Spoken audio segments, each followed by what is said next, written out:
Masarap pag-usapan ng pag-ibig ng Diyos kasi wala namang ibang mensahe. Pinakabuod na mensahe ng Biblia is loving God. Lahat, moral values, spiritual values, ay nakapaloob na lang once na mahal. Nawaan mo ang mensahe ng pag-ibig ng Diyos once na mahal mo ang Panginoon. Kaya mahalin natin ang Diyos. Sa buhay na ito, wala nang pinaka-the best na sundin, kundi ang pinaka-great command. Great command ha, wala nang iba. Kaya sinabi ng Bible na great command, wala nang ibang dakila pang utos maliban sa magmahal. Mahal mo ang Diyos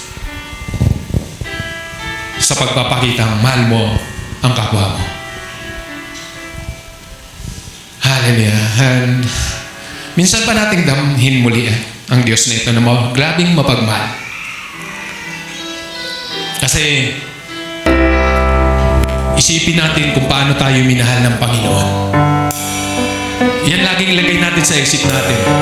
Paano ba ako minahal ng Lord? Then, yan din ang may re-reflect mo sa buhay mo. Yan din ang lalabas sa buhay mo. Kung paano mo pinagninilayan ang grabing pagmamahal ng Diyos sa buhay mo. Hallelujah.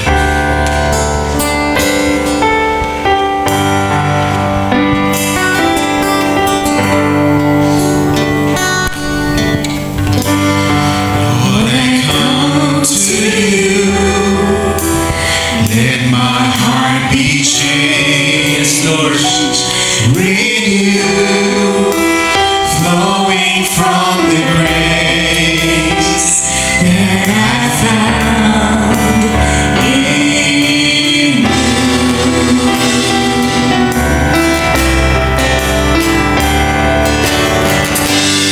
Lord, I've come to know the witnesses I see in me will be stripped away by the power of your love.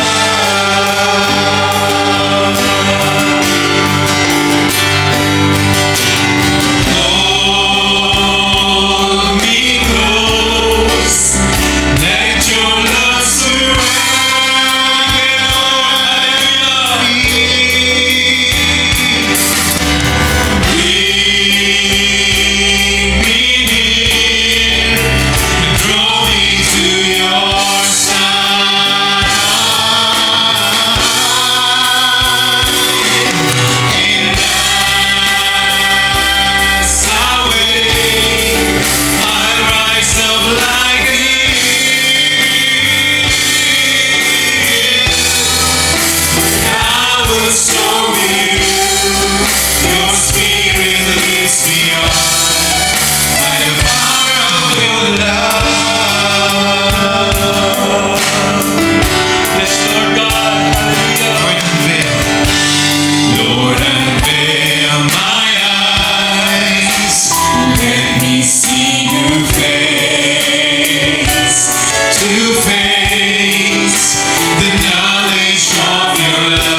just lay your hands to your sa katabi mo and show that you love God by praying to Him or her.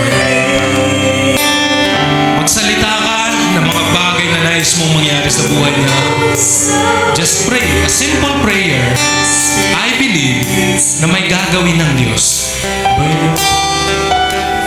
I don't know why God, kung bakit ang banal na Espiritu ay nilinaw sa bagay ito, but showing that you love God, you love your neighbor by praying Him. Hindi mo alam pinagdadaanan yan.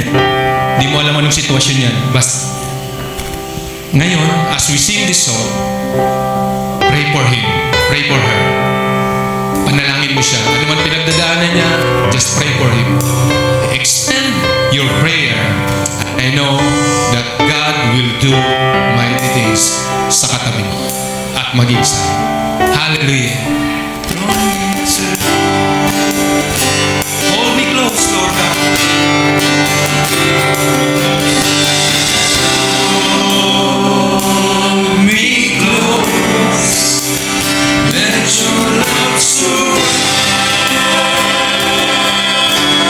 Yes, Lord. Yes, Lord. Hallelujah. Yes, Lord. Hallelujah.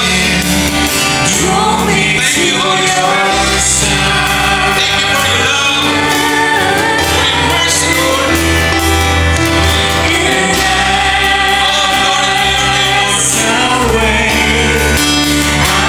Kasama ka namin kanina pa, Panginoon, at may ginagawa ka na sa buhay namin kanina pa man. And Lord, we pray, ano man ang mga panalangin ng bawat isa sa kanyang katabi, Lord, make it happen. Make it answer, Lord, by the power of your love, Lord God. Hallelujah. Lord, thank you so much that you love us so much. Thank you, Lord. Never fail us, Lord God. Thank you so much. Thank you for your love. Thank you for your grace and your mercy, Lord. Hallelujah. Salamat, Panginoon. Salamat sa iyong pagkilos. Salamat, Panginoon, sa iyong banal na Espiritu. You answered the prayer of everyone, Lord. Thank you so much. Because of your great love. Because of your great love toward us, Lord God. Salamat, Panginoon. And I will soar with you. Your spirit leads me on. By the power For the last time, come on, sing it aloud. Hold me close. Hallelujah. hold me close. Let your love surround me. Bring me near and draw me to your side.